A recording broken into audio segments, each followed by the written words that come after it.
With driver profiles, you can set and save driver preferences for each driver on your account through the Tesla app. Reposition the steering wheel by pulling the lever under the steering column and manually adjusting the steering wheel to your preference. Push the lever back to lock in the position. Adjust the first row seat position and lumbar support by selecting the Seat Controls icon or by going to Controls and selecting Seats. Use the on-screen controls or the left scroll wheel on the steering wheel. To adjust mirrors, select Mirrors and Steering and use the left scroll wheel to adjust each side mirror.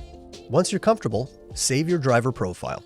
To switch between driver profiles, tap the driver profile icon, choose the driver, and Model 3 will adjust based on the settings that have been saved to the chosen driver profile. For multiple drivers, link each driver profile to the driver's phone key, and Model 3 will automatically adjust to the driver profile as they open the door.